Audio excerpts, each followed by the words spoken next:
What is going on, guys? It's your boy Jimmy P, back with another edition of Jimmy P Talks Movies, where we bring to you the best in horror, sci-fi, and whatever the hell else I decide to tell you guys about. Vampire movies are freaking awesome.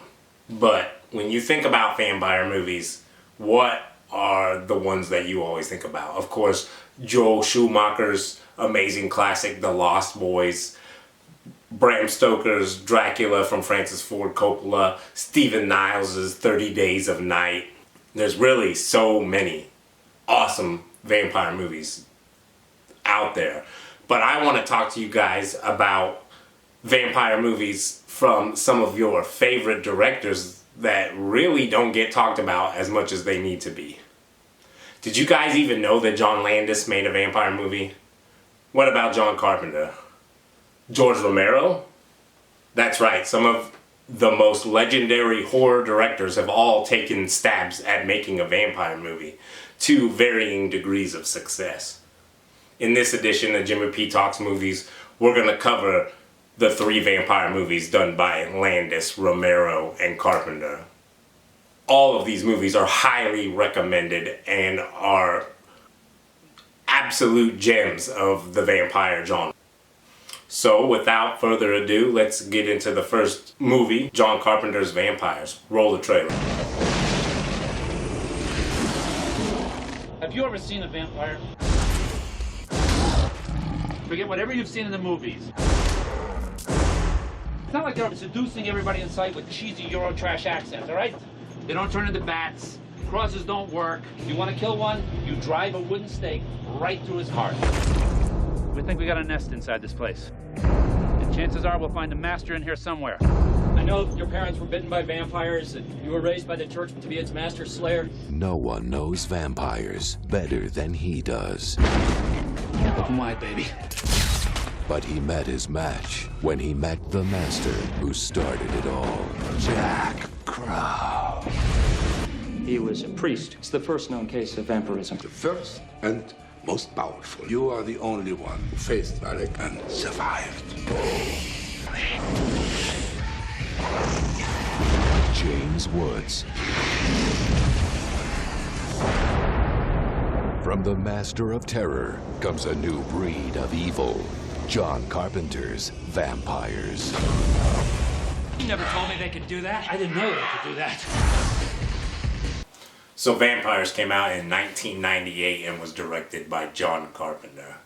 It starred James Woods, Stephen Baldwin, Thomas Ian Griffith, and has like a crazy cameo by some of like your favorite on-screen TV personalities, including Thomas Hayden Church. It's the story of a group of vampire hunters that are sponsored by the Vatican, the Catholic Church, to go around and destroy vampires. You join this group led by the legendary James Woods, and they're just doing their typical thing, taking out a nest of vampires. This leads to some madness as they go back to celebrate their supposed victory, and a very powerful older vampire shows up and wrecks shop on them, which leads to James Woods having to re-put together his team, which is in shambles because they've been destroyed, and madness ensues. I freaking love this movie. There is so much going for it. First of all, James Woods, I gotta get this out of the way, is the glue and like the main selling point of this movie. He is just chewing it up the whole time he is on screen. He is really committed to the part. He has ridiculous lines, a lot that were ad-libbed. I found out watching a crazy interview with him that's on my Shout Factory Blu-ray. Freaking fantastic. The most badass vampire killer that you have ever seen, for sure. This is like a crazy blend up of genres. You get western, horror, dark comedy, freaking action. It's all here. John Carpenter's so good at like layering his movies. And nothing is freaking boring here. It starts off with a bang. Freaking even scenes that are so benign, like walking down a road, which I would normally be like, why is this in a movie, is freaking amazing here. you get the grit of the old school westerns. These characters are not like absolutely good. They have bad qualities to them. Like, for instance, there is some stuff that would not be able to be made in these days involving women getting roughed up, like, a lot. And that was just like an homage to the spaghetti westerns of the time, where that was just something that was going on in film. They filmed it all in New Mexico, so like you get the setting of being in this desert area. They go to a lot of the small towns in New Mexico to film a bunch of their stuff. It's very authentic, and you know, they're working in these heated conditions, and you can like see it translated on film, and it's freaking amazing. You feel for these guys and the heat and the dirt and the nastiness that these guys are going through hunting these vampires. Stephen Baldwin is a great supporting actor here. I really like the evolution of his character, and the twists and the turns in the story, freaking awesome. The freaking design of the vampires is real nasty. They're not all pretty, and they are dirty, and John Carpenter himself says that he wanted them to be like rats. So when you see the vampires are always in the dark and scurrying around, the mythos is like fleshed out pretty well, that the only two ways to kill vampires in this one is to stake them through the heart or to like throw them into the daylight where they'll just explode. It's freaking awesome. You get to see that a lot. Speaking of that, the effects were done by K&B Nicotero. You know what you're gonna get when you get this. This movie is full of crazy practical effects. One particularly amazing one. There's one scene in particular that even James Woods winced at, where you get to see somebody get frickin' sliced in half, and then they just go, and you just get to see it full frame, in camera, practical effects.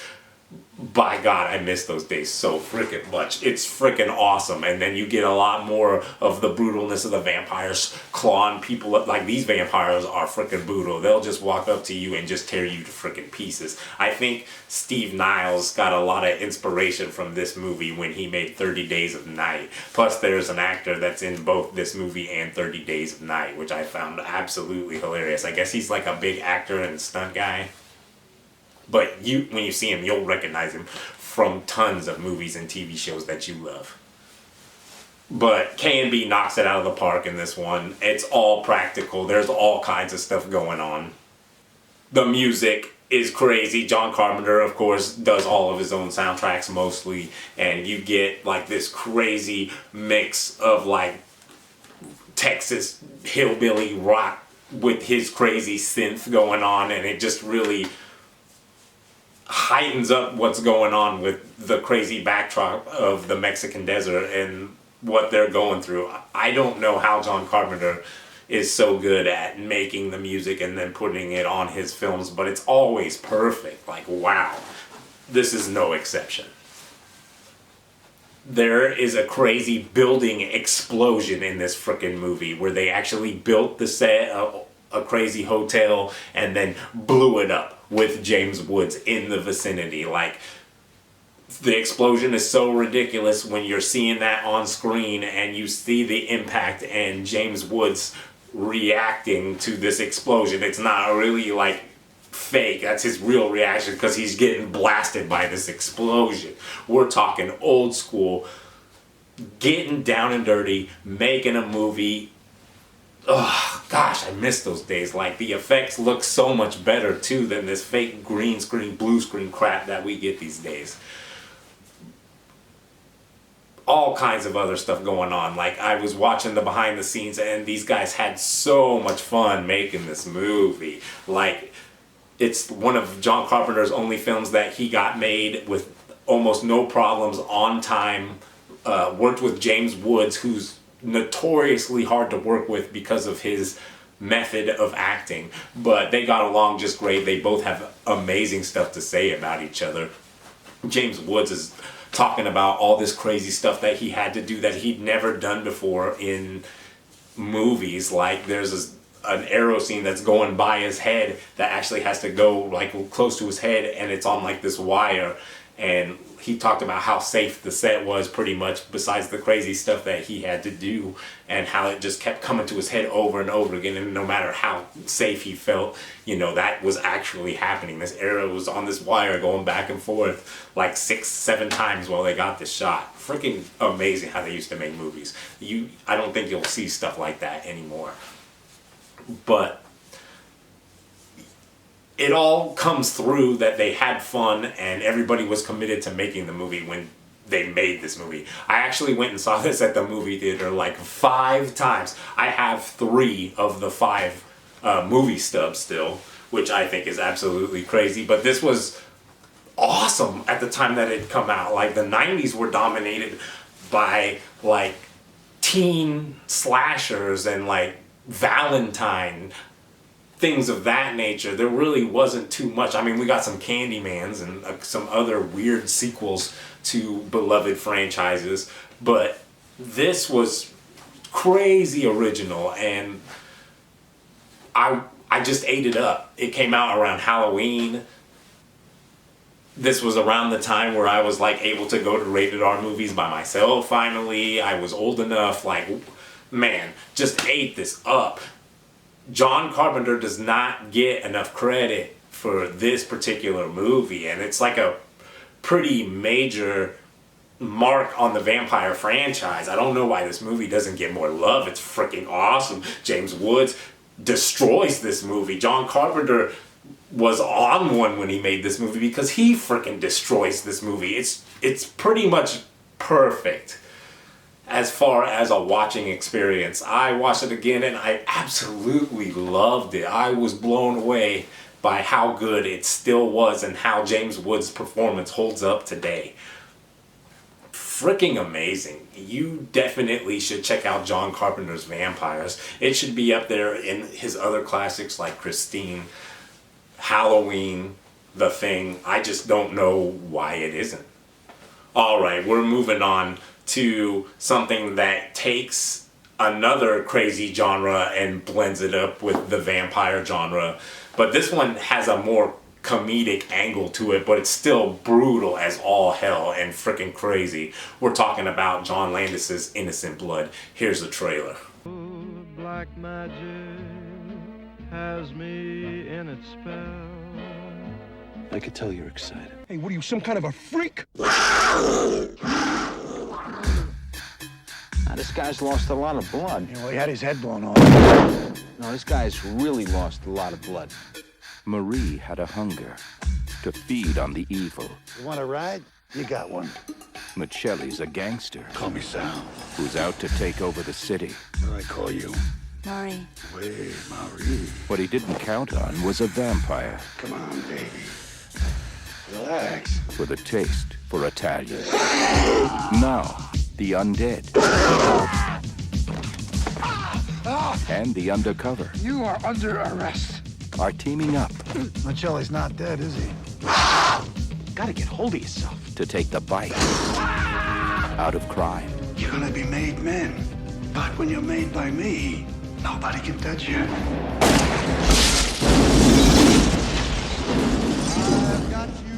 Welcome to the family. Innocent Blood. A movie that goes straight for the jugular. So Innocent Blood came out in 1992, was directed, of course, by the legendary John Landis, stars Anne Parolin, who you probably don't know, but if you're a fan of old action foreign films, she was La Femme Nikita. I'm talking the original one. This also has a bunch of your favorite, like, Italian mob character actors that were in almost all of the classics from the 80s and the 90s. We're talking the legendary Robert Lozia, who we'll get to in a little bit, Don Rickles, Anthony LaPaglia, Chaz Palminteri, Luis Guzman is in this movie. Angela Bassett is in this movie. This movie is just chock full of stars. There's an amazing cameo by Tom Savini. There's an even more amazing cameo by Sam Raimi, and I do mean that Sam Raimi, Evil Dead Sam Raimi, Spider-Man Sam Raimi. Freaking Probably one of the most funniest roles that you've ever seen that guy in is in this freaking movie. First things first about this movie is heavy, and I do mean heavy on the nudity. The main character, freaking beautiful. The first scene you see her in the first 2 minutes, she's buck naked. And like she remains this way through many parts of the film. They go to a strip club that's extremely explicit. So be warned there. But this movie is super freaking crazy. So this vampire chick straight up is been around for a long time. Her lover's dead. She says she needs to get laid and she wants to drink fresh blood. So she's kind of become this like vigilante, and she's got like a code and stuff about, you know, killing after she feeds, because of course vampirism is transmutable and you can make more vampires. So she ends up attacking these mobsters. Well, things don't go very well when she attacks one of the mob bosses, Sal the Shark, and he ends up becoming a vampire, and it just gets crazy from there. Like, I could just give you more, but I don't want to because you need to frickin' watch this movie. What's crazy is it's really hard to find like making ofs, any kind of information about the making of this movie. I have the Warner Brothers Archives Blu-ray, and all that has is a freaking trailer. I went on YouTube to try to find some interviews or anything like that. And all I could find was a Don Rickles interview when he was on The Late Show, and he was just talking about all the pranks that they pulled on John Landis and how the set was crazy and how the movie that they made was real crazy, but he had a good time and was proud of his role in it, which was freaking fantastic. I can't even tell you who did the special effects. I tried looking this stuff up and I could not figure this out, but Tom Savini is in this, so I'm guessing this might have been one of the last times when he actually did some effects, because the effects are super freaking gory, and there's a lot of blood splattering, guts hanging out when they're in a freaking morgue, and like necks just getting ripped the frick out. Gunshot. I could go on and on. This movie is freaking gory, and it seems like it could be from Tom Savini or maybe a disciple of Tom Savini. Not exactly sure. But they're top notch. There's some crazy fire effects, lots of explosions and fire. The atmosphere for this freaking movie is top freaking notch. They really capture the old gangster style, and you know, all mafioso Italian codes and things of that nature, the ruthlessness of being in the mafia and consequences for crossing the mafia, like that, it's all there and it's great. Plus then they just add in this freaking vampire element, gangster, mafia, and then they sprinkle in the romance with the vampire chick and this cop that she ends up having to team up with through crazy circumstances. Wow, how do you mash these genres together and get this freaking masterpiece? This is not slow paced at all, which is freaking fantastic. It really flies by. There's so many freaking actors that you know in this. Like, I just scratched the surface. Robert Lozia as Sal the Shark is one of the best roles as a vampire I've ever seen. He is so freaking ridiculous. They portray these vampires very feral, like when they're feeding, they're absolutely rabid and like they can barely control themselves, and he portrays that very freaking well, being this ruthless gangster and now becoming a vampire. Like, insane. He's chewing up the scenery. My favorite part of the movie for sure is Sal the Shark. The music is very Italian, a lot of Frank Sinatra. I think like it's a running gag. All of them, all the mobsters listen to Frank Sinatra. They all got it on in their car, or they're bumping it in their house. The humor in this, like, there is so much dark humor in this, and it's so good. I mean, you have Don Rickles in here for crying out loud. He is a very famous comedian. He's doing his shtick very well, and like there's a lot of funny one-liners and stuff and circumstance comedy that they put into this movie, because that's John Landis' style. But freaking crap, why does no one talk about Innocent Blood? I couldn't find crap. I've seen a couple of videos on YouTube where they're talking about how it's his freaking unsung masterpiece, and I read a couple of articles, but nobody is talking about Innocent Blood. But they should. It is one of the most ridiculous vampire movies that you will ever see in your entire life. Don't watch this one with the kiddos though. Adults only here. But a freaking good time. Very light. It's brutal, but it's funny too. Like, there's not, like, you never feel like stuff is too crazy. So, like, you can have a really good time. This is a great date movie, I would definitely say, because, you know, they have the romance thing going through here. And it's a very heavy theme, pretty much, from when the cop and the vampire chick meet each other.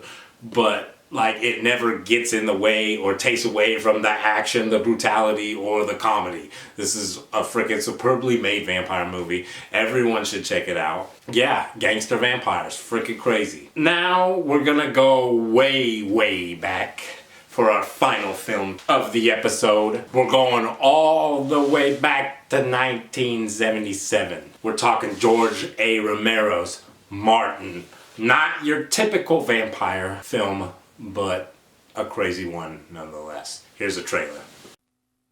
My name is Martin. I'm 84 years old. People think I'm crazy when I tell them how old I am.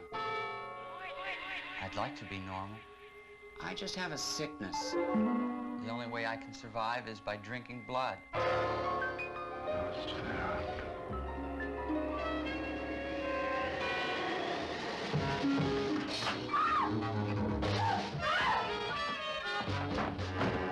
It's not easy living the way I do.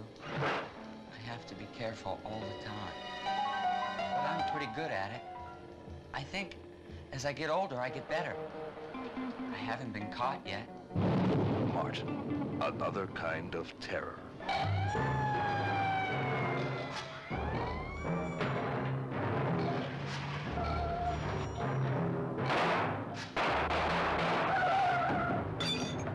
See, people don't understand what's wrong. They think that I'm a monster. They think I'm a vampire.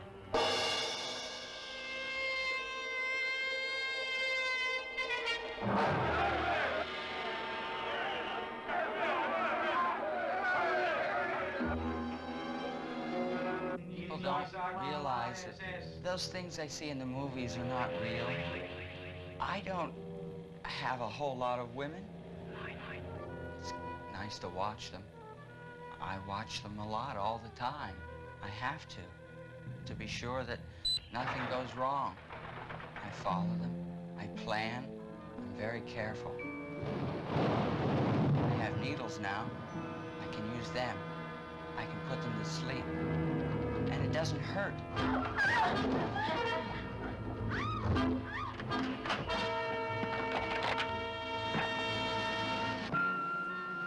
Martin, another kind of terror. I would like to be like everyone else. I have to do things that I don't necessarily like to do. But I want to stay alive. I do need blood.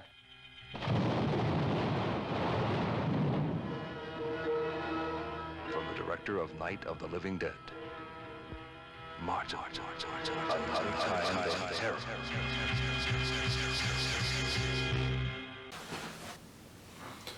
Martin from 1977 stars John Amplis and has guest appearances from both the director George Romero and a very young Tom Savini. This movie is not like the other two movies that we previously talked about. There's no comedy here, no black humor. This is just a straight, deranged, almost dreamlike interpretation of a vampire movie. I can't really find too much about the making of this movie, and what's crazy as the story is super vague. So Martin is a boy, I guess at least he looks like a younger boy, and he keeps getting sent to different family members, and he believes that he is a vampire.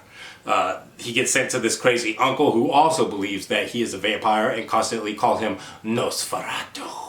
Anyway, Martin can't grow fangs. Can't fly, he can't do any of the crazy stuff that you've seen. Martin is like a crazy serial killer. He breaks into people's homes, he drugs them with crazy drugs that they never explain what it is, and then he uses razors and needles to drain his victim's blood and then drink it. I know. So is Martin really a vampire, or is he a serial killer? Well, that kind of gets explained and is explored a little bit in this film, as he's constantly calling into this radio show and talking about the misconceptions of vampires and what it's really like. He believes that he's 84 years old, and they keep going to these crazy flashbacks of him in like what appears to be more 1800s type garb, and you know, being a vampire, doing the same thing that he did before. And so this story sets off where Martin just got sent to his crazy uncle who thinks he's a vampire, and Martin has to adjust to this new place and this new life, and of course his hunger gets the best of him sometimes, and he goes out and he kills. This movie is freaking crazy. The ending is freaking crazy. The whole thing, the whole time you're asking, is Martin really a vampire or is he not? But you're just not sure. Which I think is fantastic. And George Romero's really good at freaking taking what is like the idea of superstitions and using the fear of superstitions and then applying it to Martin through his family, and Martin being an outcast and all this stuff. People think Martin's dumb because he don't talk. But really, he's hella smart. You see that when he's breaking into people's houses, picking locks, making plans. And like with the people he does decide to have conversations with, I mean, they're just fine, which is freaking crazy. The best part about Martin right now is that you can actually watch an amazing copy on YouTube for free. I just did it last night, and I was just mesmerized at the dreamlike quality. There's a bunch of awesome shots of like Martin just like staring off into the darkness in a dark background, or the way that he stares at people like he's a wild animal or something. It's nuts. And like crazy situations happen where like Martin plans to go break into this chick's house, and there happens to be a dude there, and it's not the dude that he expected because this chick was cheating on her husband, and then him having to adapt on the fly to make his kill happen. Freaking crazy. I just heard recently that they have found a print of Martin that has way more footage and stuff. I think that like 20 minutes was cut from this film or something like that. I'm not sure what kind of scenes it was. Maybe it goes more into what Martin actually is, whether he's just a deranged boy or an actual like vampire. But I guess that's going to get released soon. I'm pretty sure that'll be a Shout Factory deal. Although Shudder did get their hands on the Amusement Park, which was a lost George Romero film, and they were able to release it exclusively. So maybe Shudder's gonna get it, I don't know. But Martin is a freaking classic. Should definitely be considered a vampire movie, even though he may or may not be a vampire. But the myth is there, the lore is there, the way that he drinks blood is there. I would definitely consider this a vampire movie.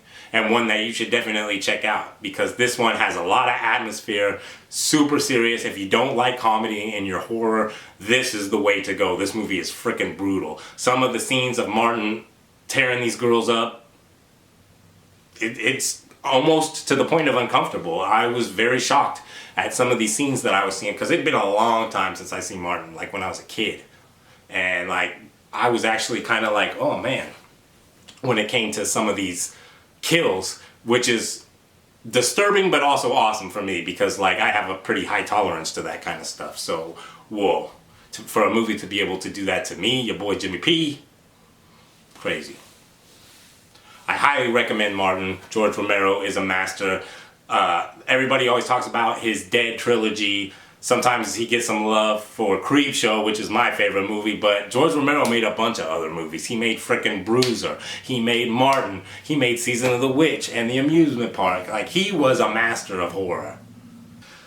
Well, there's 3 awesome vampire movies by amazing horror directors that you may or may not have heard of. I hope this video has been enlightening for you guys, and that you either remembered something that you had forgotten or are stumbling upon something new that's freaking awesome, because all of these are highly recommended. Thanks for tuning in. I'm your boy Jimmy P. Until next time, make sure to order the large metal fangs.